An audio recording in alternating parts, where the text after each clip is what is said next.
où vous voudrez. Et puis, bâtissez-lui un tombeau. Mais la reine louve, je vous ai dit, elle était méchante. Ce qu'elle n'avait pas dit, c'est que ces bœufs étaient des bœufs enragés. C'était des taureaux indomptés, sauvages et furieux. C'est pour cela qu'elle pensait que jamais les compagnons de Saint-Jacques n'arriveraient à trouver un tombeau pour leur protéger. Elle pensait que jamais ils n'arriveraient à les attacher à un char. Parce que c'était presque une épreuve de tauromachie.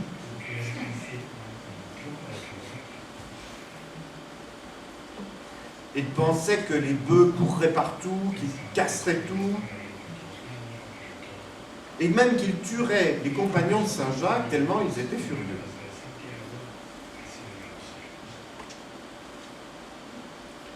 Alors que font les compagnons de Saint-Jacques? Eh bien, ils partent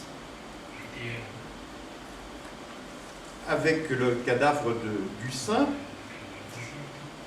et il nous dit le texte, il rencontre un dragon qui respirait du feu.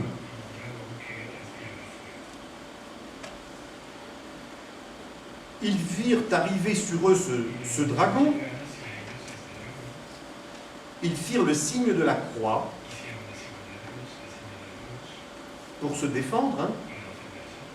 Et aussitôt, le corps du dragon se coupa en deux.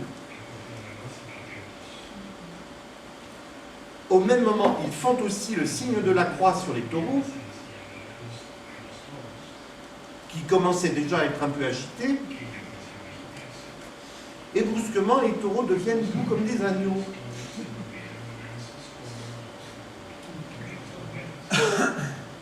Alors on peut les attacher au char, et on amène le corps de Saint-Jacques au milieu du palais de la reine louve. Alors imaginez un peu la tête qu'elle a faite.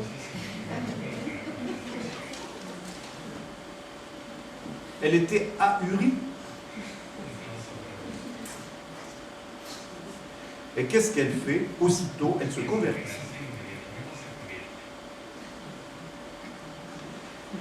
Et elle finit par se soumettre à Saint-Jacques.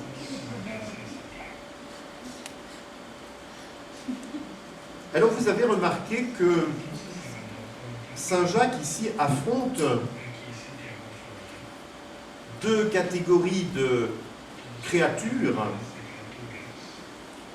des taureaux furieux, d'une part, et d'autre part, un dragon qui crache du feu, ou qui respire du feu, ce qui est pareil.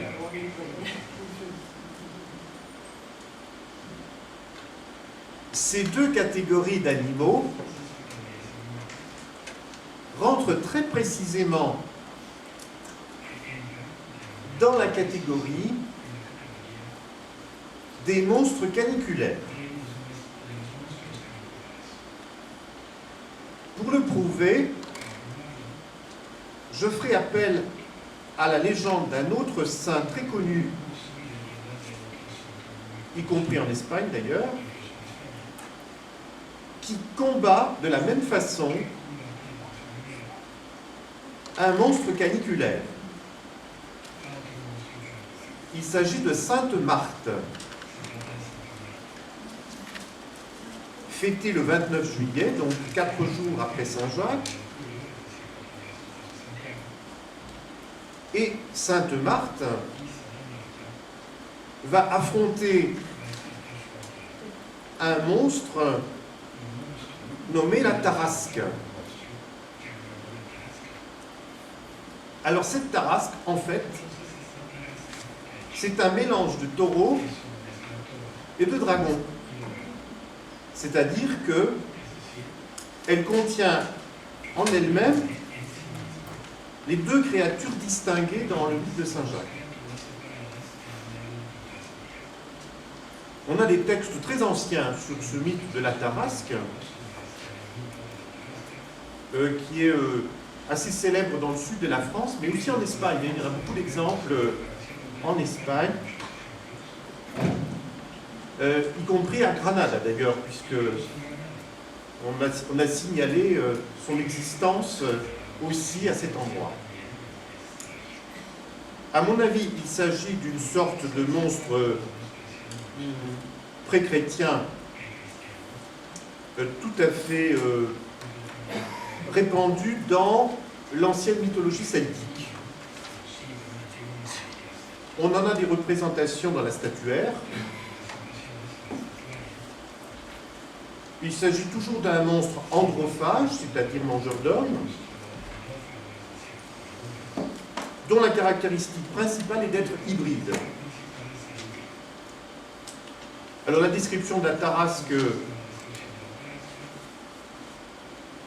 elle est plus grosse qu'un bœuf, plus grande qu'un cheval, elle a une face et une tête de lion, des dents aiguës comme des épées, le dos tranchant comme une hache, des écailles hérissées et coupantes, 6 pattes aux griffes d'ours, une queue de serpent. Je vous passe les détails. Vous avez compris, c'est une sorte de condensé de tout ce qu'il y a de gentil dans la création. Alors, qu'est-ce que fait Sainte Marthe dans la légende? Eh bien, elle prend sa ceinture, elle la passe autour du cou de la Tarasque, et ensuite elle la traîne comme ça, comme on traîne un chien en laisse. Bien sûr, elle a pris la précaution quand même de faire un signe de croix avant de lui passer la ceinture autour du cou. Et évidemment, tout se passe très bien. Le monstre caniculaire est parfaitement dompté. Alors nous avons ici un exemple tout à fait parallèle au combat de Saint-Jacques, mais évidemment dans son cas c'est un combat posthume, puisqu'il est déjà mort. Mais ça fait rien, ces reliques sont aussi efficaces que s'il était vivant.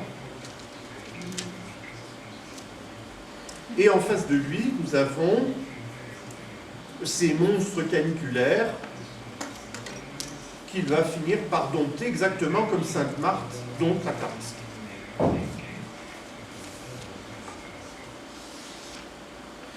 Alors on voit comment ici, le calendrier chrétien, à travers la géographie, c'est-à-dire cette mythologie païenne christianisée, a conservé dans leur contexte temporel les mythes païens qui étaient commémorés avant le christianisme. Simplement, le récit de base a été adapté au contexte chrétien,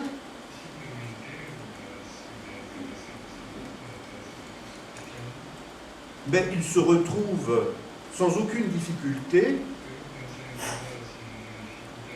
sous ce petit décor chrétien,